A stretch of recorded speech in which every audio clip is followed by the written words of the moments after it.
Hi students of class 11, कैसे हो आप सब?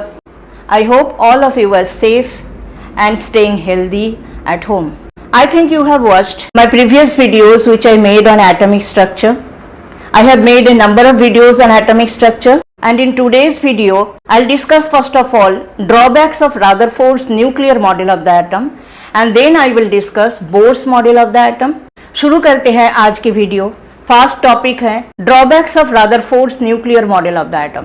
You have studied in your previous classes that Rutherford did an experiment जिसका नाम था gold foil scattering experiment. Rutherford का ये जो गोल्ड फॉयल स्कैटरिंग एक्सपेरिमेंट था, इसमें रदरफोर्ड ने डिस्कवर किया था कि एटम के एक सेंटर होते हैं, जिस सेंटर का नाम उन्होंने दिया था nucleus.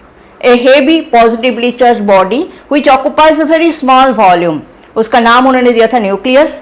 Nucleus is positively charge. आप सबको पता है कि बिकॉज न्यूक्लियस में प्रोटॉन्स होते हैं या न्यूट्रॉन्स होते हैं, और हेवी इसलिए है कि एटम का एंटायर मास जो है वो भी न्यूक्लियस के अंदर ही जो है कंसंट्रेटेड होता है. बिकॉज इलेक्ट्रॉन्स तो मास में कंट्रीब्यूट नहीं करते हैं, because electrons are very very light particles. Mass जो है बहुत ही नेग्लिजिबल अमाउंट में मास होता है इलेक्ट्रॉन्स का. जो मास में कंट्रीब्यूट करने वाले पार्टिकल्स है they are the neutrons and the protons. So nucleus में ही जो है एटम का मास भी है, और एटम का जो न्यूक्लियस है वो पॉजिटिवली चार्ज्ड भी है. नाउ इलेक्ट्रॉन्स के बारे में उन्होंने क्या कहा था? रदरफोर्ड ने कहा था कि electrons they are present in the extra nuclear part, और इलेक्ट्रॉन्स न्यूक्लियस के ऊपर गिरते नहीं है due to the attractive force of the nucleus. The electrons they do not fall on the nucleus. उसको कैसे उन्होंने एक्सप्लेन किया था? उन्होंने कहा था कि electrons do not fall into the nucleus because when the electrons are revolving around the nucleus, centripetal force के साथ साथ centrifugal force also comes into play. Now centripetal force तो आपको पता ही है. सेंट्रीपिटल फोर्स मतलब it is the force towards the centre. That means electron का न्यूक्लियस जो कि सेंटर में है उसके तरफ जो फोर्स ऑफ अट्रैक्शन है वही है centripetal force. And what is centrifugal force? जब कोई बॉडी रिवॉल्व करते हैं सर्कुलर पाथ में, कार्व्ड पाथ में, जब वो रिवॉल्व करते हैं, then the force which is felt by this moving particle which acts outwardly away from the center. This force is directed away from the center. इसका नाम है सेंट्रीफ्यूगल फोर्स. कुछ ऐसे है, ये डायग्राम से आप देख सकते हो.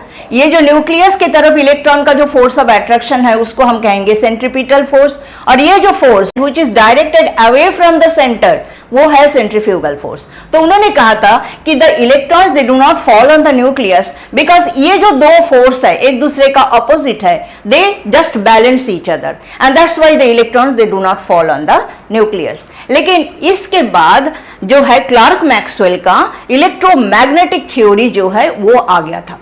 According to Clark Maxwell's electromagnetic theory, उन्होंने कहा था कि कोई भी बॉडी जब एनर्जी एब्जॉर्ब करती है या तो बॉडी से एनर्जी निकलते हैं, जैसे कि कोई हॉट बॉडी हो, कोई सब्सटेंस है जिसके थ्रू आपने इलेक्ट्रिक डिस्चार्ज भेजा हो, उसके थ्रू जो एनर्जी निकलेगी तो वो एनर्जी निकलेगी in the form of radiations, और वो निकलेगी कंटिन्यूअसली.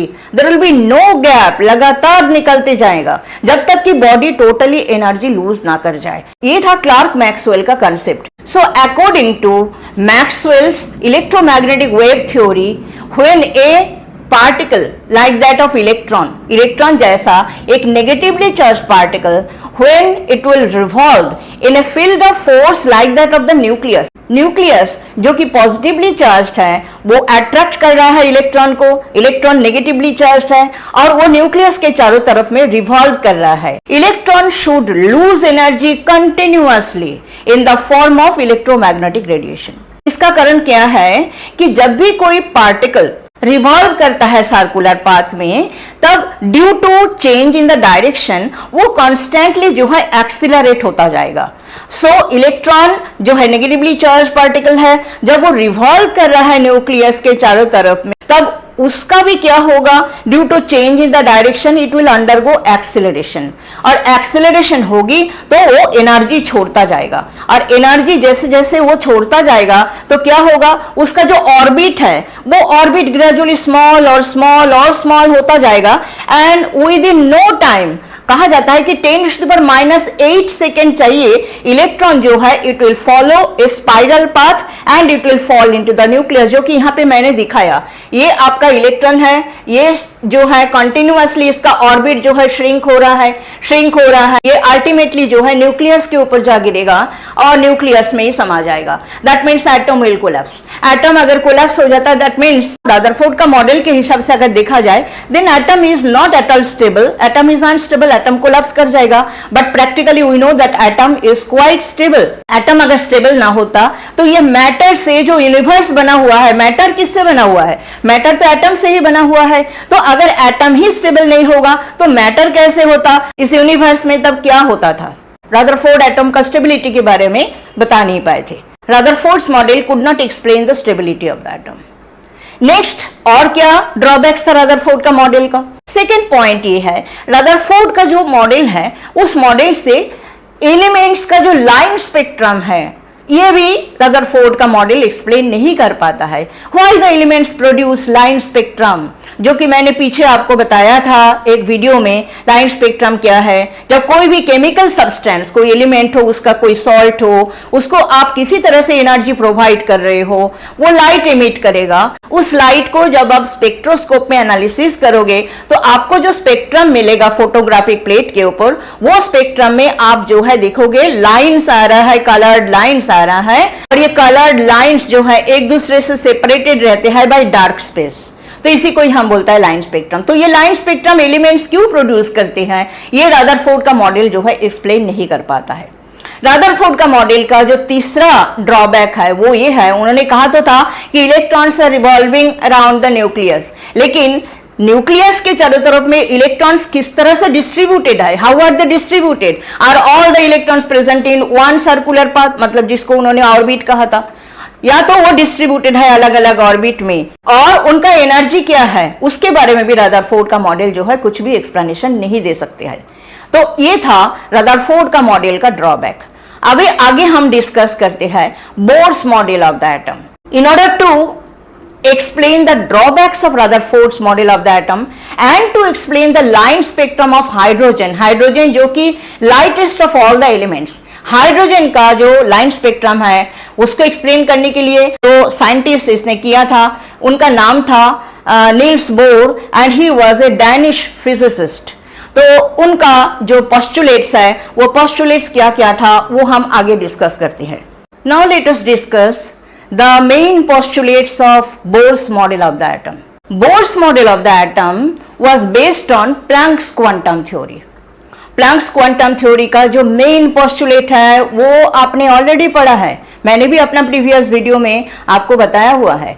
Planck's quantum theory का मेन जो कंसेप्ट है वो ये है कि energy is not emitted or absorbed continuously.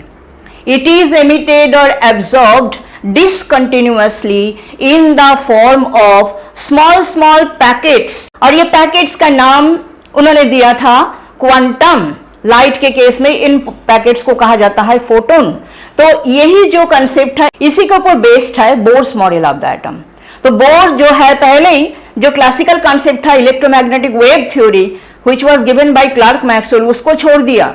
उन्होंने प्लैंक्स क्वांटम थ्योरी को ले लिया और उसके ऊपर बेस करके अपना मॉडल को प्रपोज किया। पहला पोस्टुलेट जो हम डिस्कस करेंगे वो ये है कि an atom consists of A small heavy positively charged nucleus in the centre and the electrons revolve around it in circular orbits.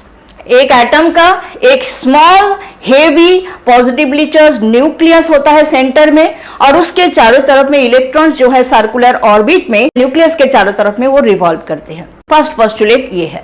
Second postulate जो कि बहुत ही इंपॉर्टेंट पोस्टुलेट है उसको अभी हम डिस्कस करेंगे, वो ये है बोर ने कहा कि out of a large number of circular orbits theoretically possible, suppose कि ये आपका न्यूक्लियस है, ये न्यूक्लियस है और न्यूक्लियस के चारों तरफ में बहुत सारे ऑर्बिट जो है थियोरेटिकली पॉसिबल है, लेकिन जो इलेक्ट्रॉन्स है वो इलेक्ट्रॉन्स कुछ डेफिनिट ऑर्बिट में ही जो है रह करके न्यूक्लियस के चारों तरफ में वो रिवॉल्व करते हैं। Electrons revolve only in some fixed orbits, definite orbits जिनकी एनर्जी फिक्स्ड है, इन्हीं ऑर्बिट्स में इलेक्ट्रॉन जो है रह करके न्यूक्लियस के चारों तरफ में वो रिवॉल्व करते हैं। इन ऑर्बिट्स का नाम उन्होंने दिया एनर्जी लेवल और स्टेशनरी स्टेट।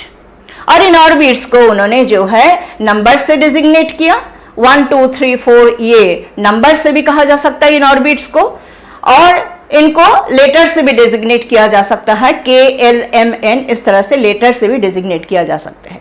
यहाँ पे एक बात जो है बहुत ही इंपॉर्टेंट बात है वो ये है कि ये जो ऑर्बिट्स है, जिन ऑर्बिट्स में सिर्फ इलेक्ट्रॉन्स न्यूक्लियस के चारों तरफ में रिवॉल्व करते हैं, जिनका एक फिक्स्ड एनर्जी वैल्यू है, उन ऑर्बिट्स का उन्होंने नाम दिया था स्टेशनरी स्टेट और एनर्जी लेवल। ये स्टेशनरी वर्ड का मीनिंग ये नहीं है कि electrons are stationary, electron stationary नहीं है, इलेक्ट्रॉन्स तो घूम रहे हैं, लेकिन energy of the electron that is fixed and that does not change with time. समझ में आ रही है आपको बात? Energy of the electron is fixed so long it is revolving around the nucleus in a particular orbit. उसका energy loss नहीं होता है, ना तो गेन होता है, वो फिक्स्ड है, and it does not change with time, time के साथ वो चेंज नहीं होता है। So this was the second postulate. Second postulate के बाद आगे हम डिस्कस करते हैं थर्ड पोस्टुलेट। थर्ड पोस्टुलेट अभी हम डिस्कस करेंगे। सेकेंड पोस्टुलेट में उन्होंने क्या कहा था कि electrons revolve only in those orbits which have got fixed energy value, और इन ऑर्बिट्स का नाम उन्होंने दिया था एनर्जी लेवल और स्टेशनरी स्टेट। अब ये थर्ड पोस्टुलेट में कहा गया है कि the energies of the different stationary states in case of hydrogen atom, hydrogen atom के केस में जो डिफरेंट एनर्जी स्टेट्स या तो एनर्जी लेवल्स है, उनका एनर्जी का एक एक्सप्रेशन बोर ने दिया, जिसको बोर्स फॉर्मूला भी कहा जाता है, और वो एक्सप्रेशन क्या था, En is equal to minus 2 pi square m e to the power 4 divided by n square h square. यहाँ पे पाई तो आप जानते ही हो, पाई एक जो है कांस्टेंट है जिसका वैल्यू 3.14 है। m क्या है, it is the mass of the electron. E क्या है, it is the charge of the electron. And what is h, h is Planck's constant. ये सारी वैल्यूज अगर हम m, पाई, e, h ये सारी वैल्यूज अगर हम पुट कर देते हैं तो हमें ये जो एक्सप्रेशन है इसका जो वैल्यू मिलेगा वो क्या है, ये वैल्यू मिलेगा n is equal to minus 21.8 into 10⁻⁻19 by n square joule per atom.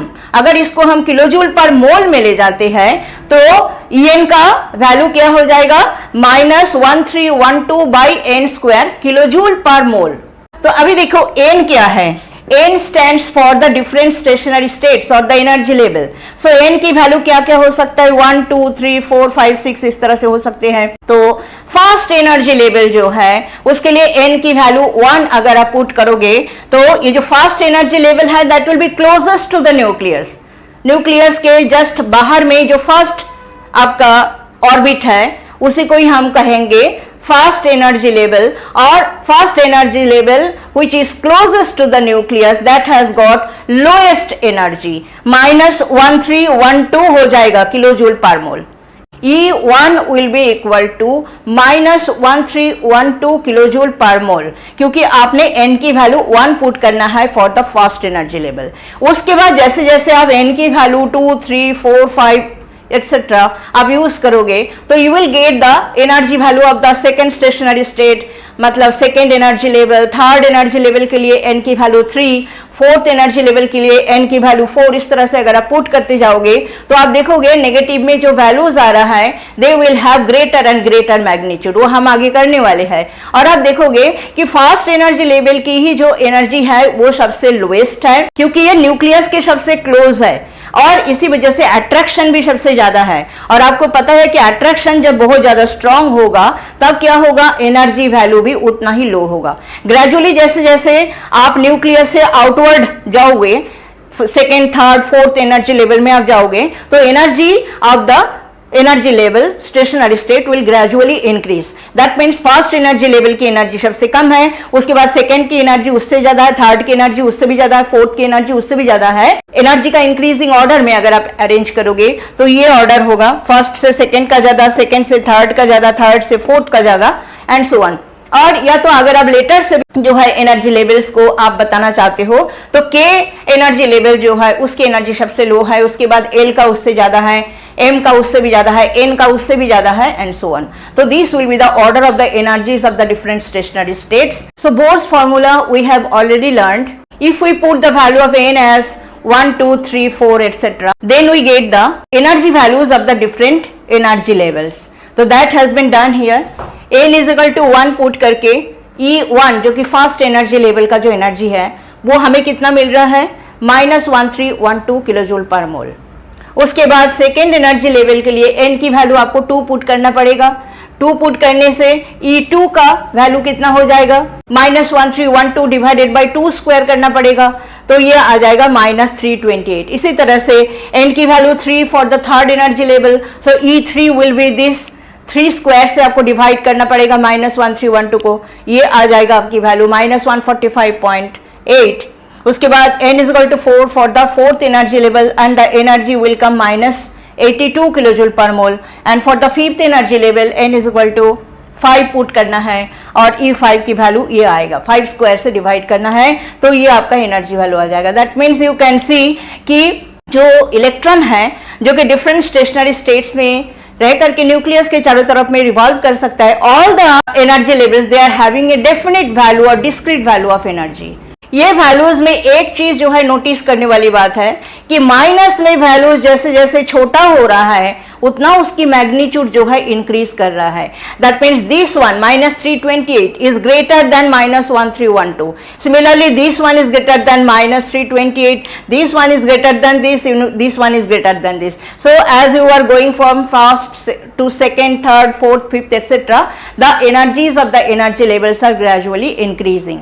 तो यहां पे हमने कैलकुलेट करके दिखाया आपको एनर्जी गैप फर्स्ट लेवल और सेकेंड लेवल के बीच में. एनर्जी गैप क्या है, उसके लिए आपको क्या करना पड़ेगा, ये जो E2 है E2 से E1 को आपको माइनस कर देना है. E2 माइनस E1 अगर करोगे तो एनर्जी गैप ये आ रहा है 984 किलोजूल पर मोल. उसी तरह से सेकेंड और थर्ड में एनर्जी गैप, तो आपको थर्ड से सेकेंड को E3 माइनस E2 करना पड़ेगा, तो आपको ये आएगा एनर्जी गैप 182.2 किलोजूल पर मोल. और उसके बाद आपका जो फोर्थ और फिफ्थ के बीच में जो एनर्जी गैप है उसके लिए फिफ्थ से आपको E5 से E4 माइनस करना पड़ेगा, तो आपका ये आ रहा है 29.5 किलोजूल पर मोल. तो आप देख रहे हो कि सबसे ज्यादा एनर्जी गैप फर्स्ट लेवल और सेकेंड लेवल के बीच में है. उसके बाद ग्रेजुअली एनर्जी गैप जो है ग्रेजुअली कम होता जा रहा है. That I have shown here. ये जो एनर्जी लेवल्स है इनका जो है एनर्जीज हमने लिख दिया है और गैप भी आप देख सकते हो. ये फर्स्ट लेवल है, उसके बाद सेकेंड लेवल में एनर्जी गैप काफी ज्यादा है. उसके बाद ग्रेजुअली गैप्स जो है कम होता जा रहा है. जैसे जैसे आप सेकेंड, थर्ड, फोर्थ, फिफ्थ अब जा रहे हो तो एनर्जी गैप जो है ग्रेजुअली डिक्रीज होता जा रहा है और energies of levels are gradually increasing also. But then energy gap जो है सबसे ज्यादा कौन दो लेवल के बीच में है, फर्स्ट और सेकेंड लेवल के बीच में. उसके बाद जो डिफरेंट लेवल्स है उसमें जो है एनर्जी गैप ग्रेजुअली डिक्रीज कर रहा है. इस पॉइंट के बाद अभी देखो जो फॉर्मूला हमने हाइड्रोजन एटम के केस में बोर्ड ने जो फॉर्मूला दिया था वो हाइड्रोजन एटम लाइक पार्टिकल के लिए भी यूज हो सकता है. हाइड्रोजन एटम लाइक पार्टिकल बोलने से हम क्या समझते हैं, हाइड्रोजन एटम में कितने इलेक्ट्रॉन है, एक ही इलेक्ट्रॉन है. इसलिए हाइड्रोजन एटम लाइक पार्टिकल मतलब वो पार्टिकल जिसमें एक ही इलेक्ट्रॉन है. तो हाइड्रोजन के बाद नेक्स्ट एलिमेंट कौन है, हीलियम है. तो हीलियम प्लस आयन अगर हम लेते हैं, हीलियम प्लस आयन मतलब उसमें भी एक ही इलेक्ट्रॉन होगा. हीलियम का एटॉमिक नंबर 2 है, दैट मीन्स न्यूक्लियस में 2 प्रोटॉन है, बाहर में 2 इलेक्ट्रॉन है. अगर हीलियम एक इलेक्ट्रॉन लूज कर जाता है He प्लस आयन में कन्वर्ट हो जाएगा तो इसके अंदर भी एक ही इलेक्ट्रॉन होगा. In the same manner lithium plus 2, lithium का एटॉमिक नंबर है 3 protons in the nucleus, 3 electrons outside the nucleus. So lithium if it loses 2 electrons forms lithium plus 2 ion, then it will again have 1 electron. In the same manner beryllium plus 3 ion आप लेते हो, beryllium का atomic number है 4 protons inside the nucleus, 4 electrons outside the nucleus. If beryllium loses 3 electrons, it forms beryllium plus 3 ion. उसमें भी एक ही electron होगा. So all these species He plus Li plus 2b plus 3, इनको कहा जा सकता है हाइड्रोजन एटम लाइक पार्टिकल। उनके केस में जो एनर्जी एक्सप्रेशन है En, जो बोर्स फॉर्मूला है वो क्या हो जाएगा, En is equal to -1312 by n square z square. आपको यहाँ पे जेड स्क्वायर से मल्टीप्लाई करना पड़ेगा। जेड क्या है, Z is the atomic number of the element. जैसे ये He प्लस के लिए जेड की वैल्यू आप क्या यूज करोगे, जेड की वैल्यू 2 यूज करोगे, बिकॉज हीलियम का एटॉमिक नंबर 2 है। Li प्लस 2 के लिए आपको जेड की वैल्यू 3 लगाना होगा, बिकॉज लिथियम का एटॉमिक नंबर 3 है। बेरिलियम प्लस 3 आयन के लिए आपको जेड की वैल्यू 4 लगाना पड़ेगा, बिकॉज बेरिलियम का एटॉमिक नंबर जो है 4 है। इसके बाद हम नेक्स्ट पॉइंट डिस्कस करते हैं। सो in the third postulate, since the electrons revolve only in those orbits which have got fixed energy value, electrons कोई भी ऑर्बिट में मूव करते हैं ऐसा नहीं है। इलेक्ट्रॉन्स उन ऑर्बिट में सिर्फ न्यूक्लियस के चारों तरफ में रिवॉल्व कर सकते हैं जिन ऑर्बिट्स का जो एनर्जी है दैट इज फिक्स्ड। जिस ऑर्बिट में वो न्यूक्लियस के चारों तरफ में रिवॉल्व कर रहा है उस ऑर्बिट का जो एनर्जी है, इलेक्ट्रॉन का भी वही एनर्जी है। That means the electrons in an atom they can have only certain fixed values of energy, कुछ certain discrete values of energy and not any value of their own. This is expressed by saying that the energy of the electron is quantized. Quantized word का मतलब है कुछ fixed values हो सकते हैं, सारी values नहीं हो सकते हैं। यही है quantized word का मीनिंग। अगर आप quantized word का मीनिंग और थोड़ा सा आसानी से आपको समझ आ जाए, इसके लिए मैं एक एग्जांपल दूंगी डेली लाइफ से।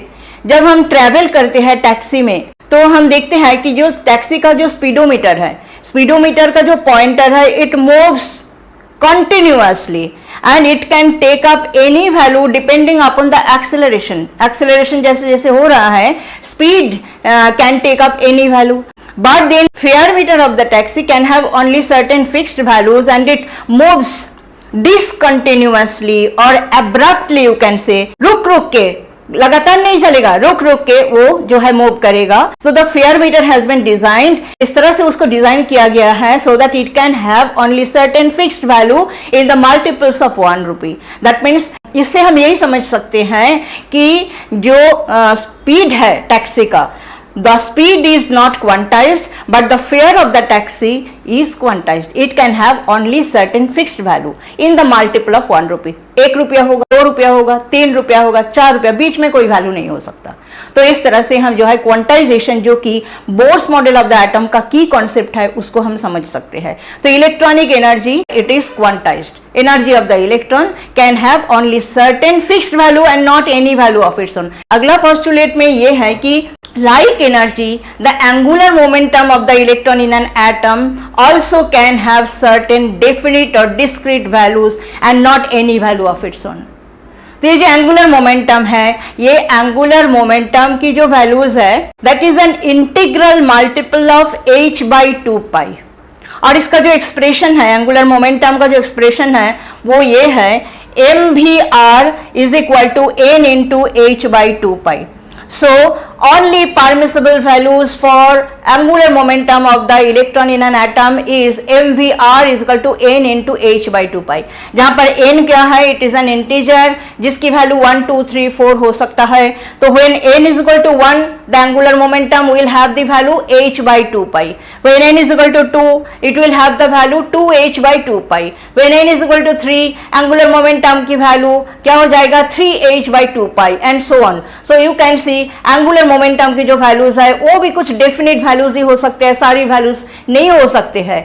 पहला वैल्यू क्या है, h by 2 pi, उसके बाद 2h by 2 pi, बीच में कोई वैल्यू नहीं हो सकता। 2h by 2 pi के बाद 3h by 2 pi।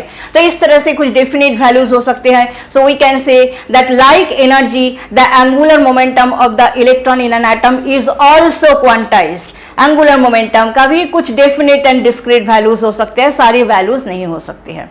In this postulate हम डिस्कस करेंगे कि इलेक्ट्रॉन्स जब एक पर्टिकुलर ऑर्बिट में न्यूक्लियस के चारों तरफ में रिवॉल्व कर रहा है तो it will keep on revolving around the nucleus without losing any energy, क्योंकि हमें पता है कि energy can neither be lost nor gained continuously according to Planck's quantum theory.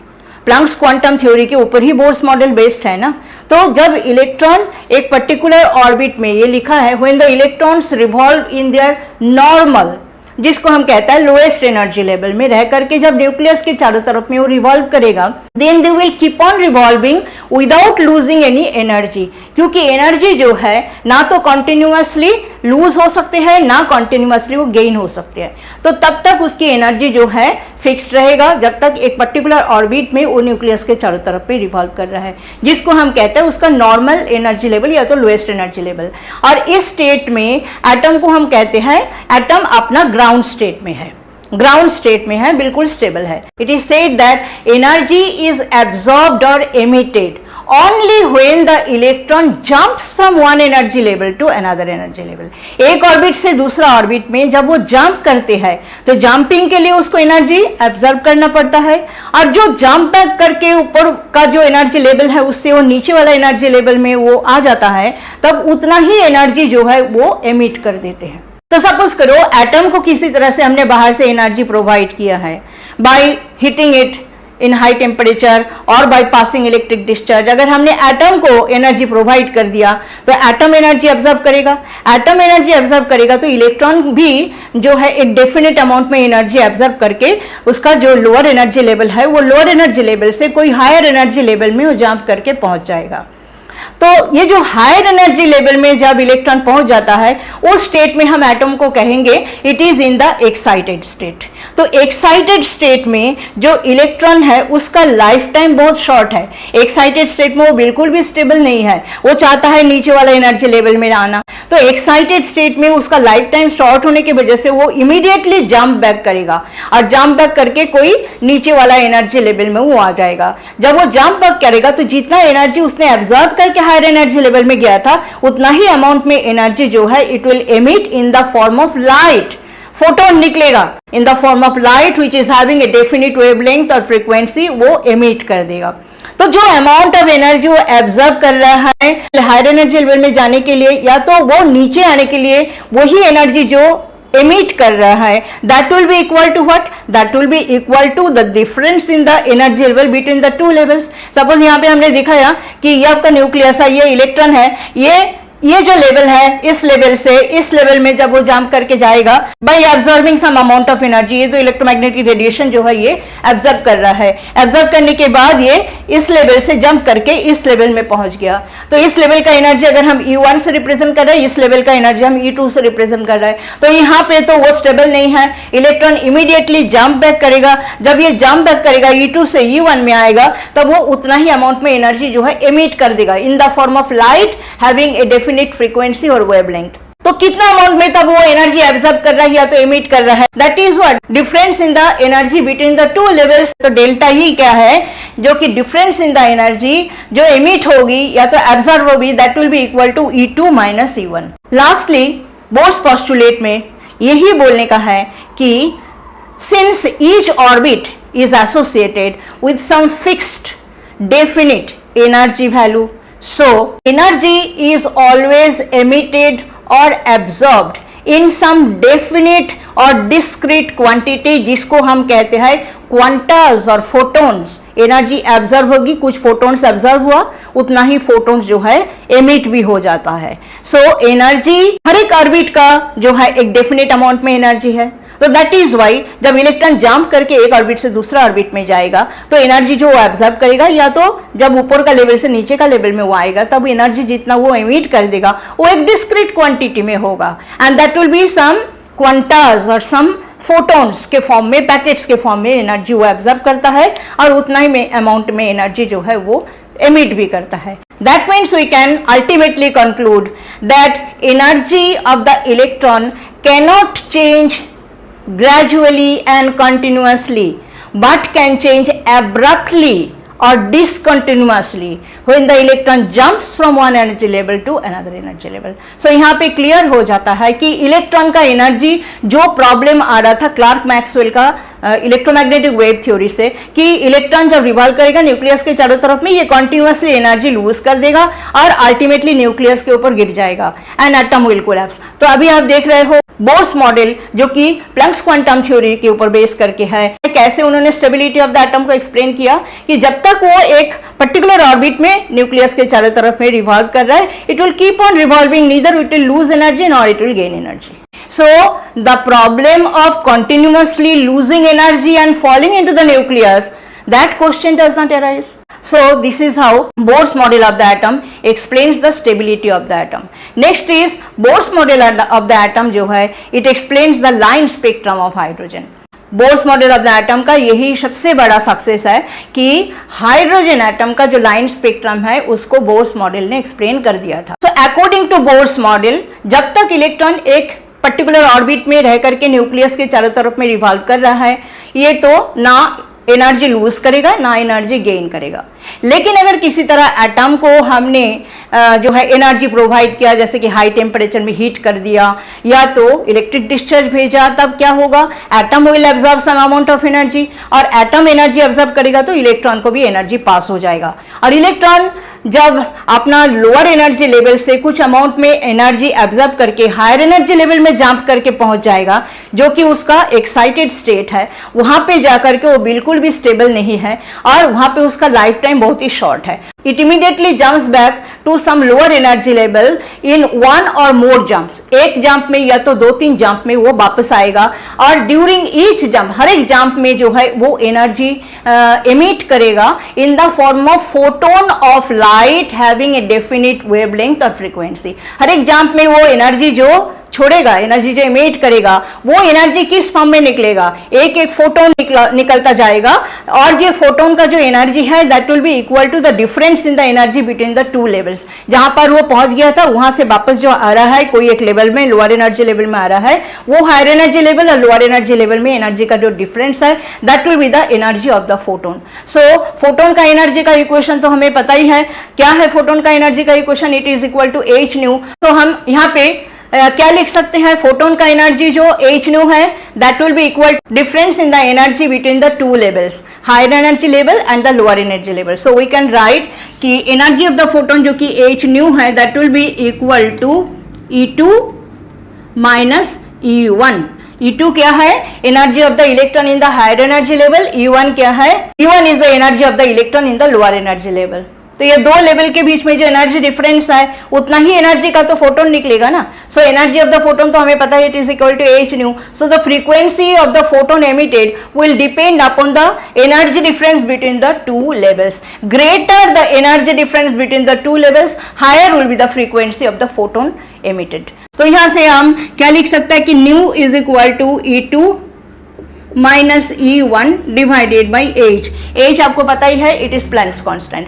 अगर हम ये न्यू तो फ्रीक्वेंसी होगा, फ्रीक्वेंसी ऑफ द फोटोन जो कि एमिट हुआ है. अगर आप जो फोटोन एमिट हो रहा है उसका अगर आप वेवलेंथ कैलकुलेट करना चाहते हो तो आपको पता है C is equal to nu lambda. उस फॉर्मूला से आप यहाँ पे लैम्डा का एक्सप्रेशन भी फाइंड आउट कर सकते हो. So you can write nu is equal to C by lambda is equal to E2 minus E1 divided by H. So what will be lambda? Lambda will be equal to hc divided by E2 minus E1. So हर एक photon जो emit हो रहा है उसका चाहो आप frequency calculate करो तो इससे आप फ्रीक्वेंसी कैलकुलेट कर सकते हो. अगर उसका वेवलेंथ कैलकुलेट करना चाहते हो तो ये वेवलेंथ भी आप जो है कैलकुलेट कर सकते हो इस फॉर्मूला से. ये जो एक एक फोटोन एमिट हो रही है जिसका एक डेफिनेट वेवलेंथ या तो फ्रीक्वेंसी है, हर एक फोटोन के लिए जो स्पेक्ट्रम है उसमें एक एक लाइन जो है आता जाएगा. इस तरह से जब डिफरेंट स्पेक्ट्रल लाइंस के, वो जो लाइंस है उन्हीं को कहा जाता है स्पेक्ट्रल लाइंस.